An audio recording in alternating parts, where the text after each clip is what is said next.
जैसा कि आप सभी जानते हैं कि अपार आईडी सभी बच्चों की बननी अनिवार्य है, लेकिन यूडाइस पोर्टल पर अपार आईडी जनरेट करते समय आपके सामने बहुत सारे एरर्स आ जाते हैं और इन एरर्स के कारण बार बार प्रयास करने के बाद भी अपार आईडी का प्रोसेस पूरी तरह से कंप्लीट न होने के कारण अपार आईडी जनरेट नहीं हो पाती। तो आज की इस वीडियो में हम अपार आईडी जनरेट करते समय सभी एरर्स, समस्याओं के समाधान के विषय में जानेंगे। और यदि आपसे गलती से अपार आईडी जनरेट करते समय सहमति पत्र में गलत जानकारी फीड हो गई है और उसमें सुधार कैसे कर सकते हैं, इसको भी जानेंगे। नमस्कार दोस्तों, स्वागत है आपका आपके अपने YouTube channel teachers learning platform यानी कि TLP के इस मंच पर, जहां पर इस तरह की ज्ञानवर्धक वीडियो मैं हमेशा आपके लिए लाता रहता हूं। वीडियो अच्छी लगे तो लाइक और कमेंट करना बिल्कुल भी मत भूलिएगा और अपने साथी मित्रों की सहायता के लिए वीडियो को अधिक से अधिक शेयर करिएगा। और यदि आप चैनल पर पहली बार विजिट कर रहे हैं तो जल्दी से चैनल को सब्सक्राइब करके बेल आइकन को प्रेस कर दीजिए ताकि इस तरह की ज्ञानवर्धक वीडियो के नोटिफिकेशन सबसे पहले आपको मिल सके। तो चलिए वीडियो को स्टार्ट कर लेते हैं। तो जैसे कि मैंने कहा कि अपार आईडी जनरेट करते समय कुछ एरर्स आ रही हैं। तो पहले केस में अपार आईडी जनरेट करते समय कुछ इस तरह का एरर आपके सामने आ रहा होगा, जिसमें लिखा है अपार services error, you have reached the maximum account limit for the mobile number, please try a different number.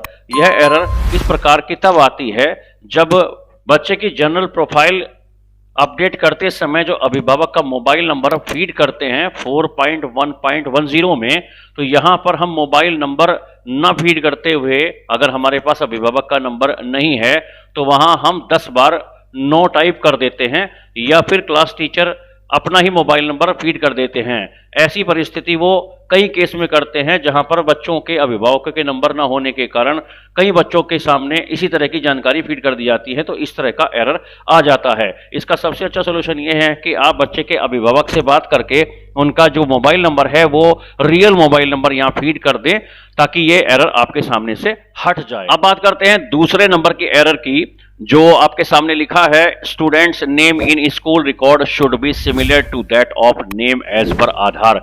यानी कि स्कूल रिकॉर्ड में जो बच्चे का नाम है और आधार में जो नाम है, दोनों में अगर कोई डिफरेंस है तो बच्चे की अपार आईडी जनरेट नहीं हो पाएगी। इसके लिए दोनों ही नामों को एग्जैक्टली सेम होना चाहिए। कुछ विकल्प है जिनके माध्यम से आप बच्चे के नाम में सुधार कर सकते हैं, उसे अपडेट कर सकते हैं।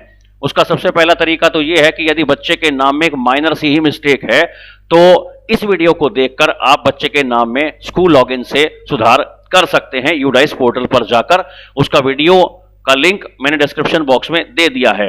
यदि बच्चे के नाम में थोड़ी ज्यादा मिस्टेक है तो उसका तरीका है कि S03 फॉर्म भरकर आप BRC पर जाकर जमा कर दीजिए, वहां से ये अपडेट किया जा सकता है। और तीसरा विकल्प यह है कि आप बच्चे के अभिभावक को विद्यालय बुलवाएं, उन्हें जानकारी दें कि हमारे यूडाइस पोर्टल पर बच्चे का नाम ये है और आपने जो बच्चे का आधार कार्ड दिया है उसमें बच्चे के नाम की स्पेलिंग ये है।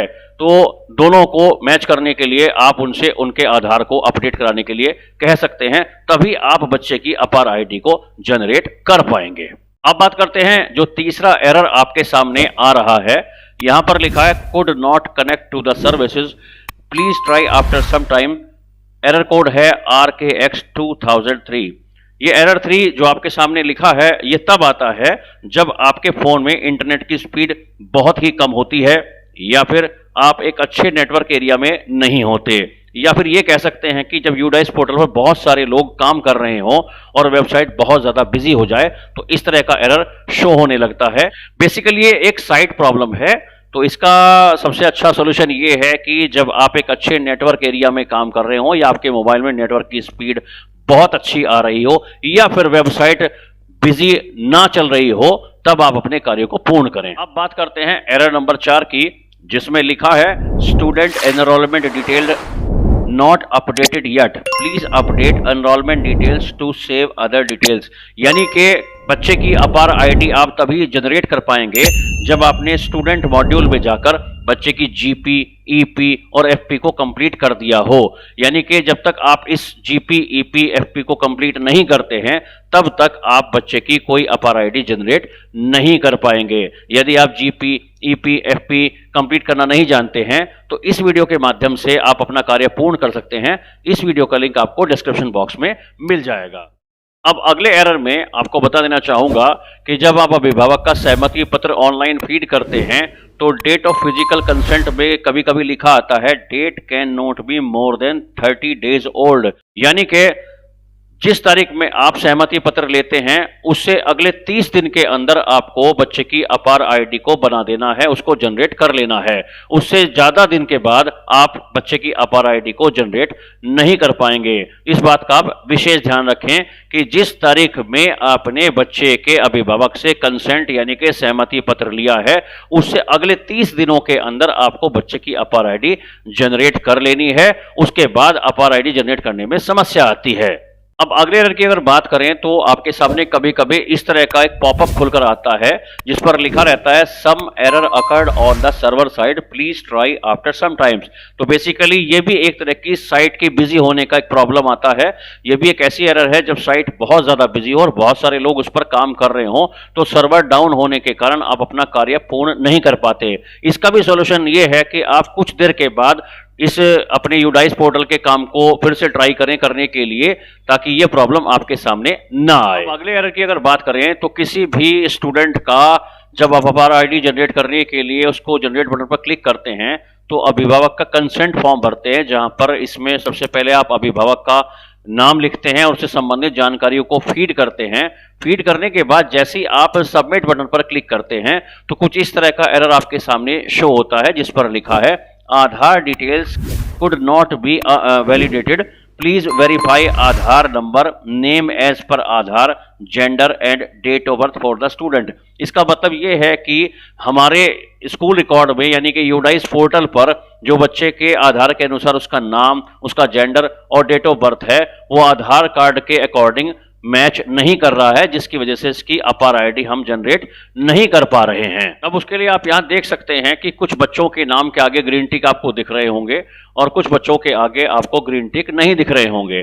जिन बच्चों के नाम के सामने ग्रीन टिक लगा है तो उसका आधार और स्कूल रिकॉर्ड के अनुसार वैलिडेटेड हो चुका है, यानी कि वो आधार सभी के सभी वेरीफाइड हैं।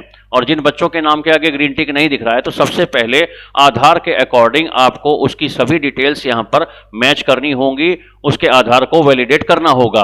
उसके लिए तरीका यह है कि लेफ्ट साइड में जो लिस्ट ऑफ ऑल स्टूडेंट का ऑप्शन है आप यहां पर जब क्लिक करते हैं तो एक्टिव स्टूडेंट की एक लिस्ट आती है, आप यहां पर क्लिक करें। एक्टिव स्टूडेंट पर क्लिक करने के बाद बच्चों से संबंधित जानकारी खुलकर आपके सामने आ जाएगी। तो जिन बच्चों के आधार वैलिडेट नहीं है, वेरीफाइड नहीं है, सबसे पहले आपको उनको वेरीफाई करना होगा। इसका तरीका यह है कि पहले आप सभी के सभी जो जानकारी विद्यार्थी से संबंधित हमारे यूडाइस पोर्टल पर उपलब्ध हैं वो एग्जैक्टली आधार कार्ड के अकॉर्डिंग होनी चाहिए, तभी आप आधार कार्ड वैलिडेट करने जाएं। और यह भी सभी जानकारियां आपके अनुसार आधार कार्ड के हिसाब से आपने कर दी हैं तो आप यहां पर सबसे पहले आधार को वैलिडेट करेंगे। वैलिडेट करते ही आपके सामने ये इस तरह का स्टेटस आ जाता है, verified from UIDAI against name, gender and date of birth, तभी आप बच्चे की अपार आईडी जनरेट कर पाएंगे। अब आखिर में आप जान लीजिए कि किसी भी बच्चे की अपार आईडी जनरेट करते समय जब आप ऑनलाइन अभिभावक का कंसेंट या सहमति पत्र फीड करते हैं और आपके द्वारा वहां पर कोई गलती आपसे हो गई हो, जैसे उदाहरण के तौर पर आप देख लीजिए आपने आई के बाद अभिभावक का नाम भर दिया और तमाम जानकारी भरने के बाद यदि आपने बच्चे के अभिभावक के आधार नंबर के स्थान पर किसी और का आधार नंबर यहां फीड कर दिया हो या अभिभावक का आधार नंबर ही गलत फीड कर दिया हो और सबमिट पर क्लिक करने के बाद बच्चे की अपार आईडी भी जनरेट कर दी हो,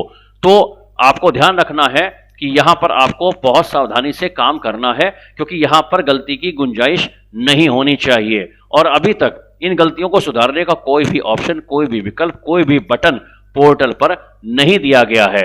ऐसा मानना है, ऐसा सुना गया है कि जल्दी ही भविष्य में इस सहमति पत्र को सही करने के लिए, करेक्शन करने के लिए, इन गलतियों को सुधारने के लिए कोई विकल्प पोर्टल पर दे दिया जाएगा। फिर भी आप बहुत ही सावधानी से कार्य करें ताकि गलती की गुंजाइश न रहे। उम्मीद है आज की वीडियो आपको पसंद आई होगी। वीडियो अच्छी लगे तो लाइक और कमेंट करना बिल्कुल भी मत भूलिएगा और अपने साथी मित्रों की सहायता के लिए वीडियो को अधिक से अधिक शेयर करिएगा। और हाँ, यदि आप चैनल पर पहली बार विजिट कर रहे हैं तो जल्दी से चैनल को सब्सक्राइब करके बेल आइकन को प्रेस कर दीजिए ताकि इस तरह की ज्ञानवर्धक वीडियो की नोटिफिकेशन सबसे पहले आपको मिल सके। और साथ ही किसी भी समस्या के लिए आप हमें कमेंट बॉक्स में कमेंट भी कर सकते हैं। Thank you very much.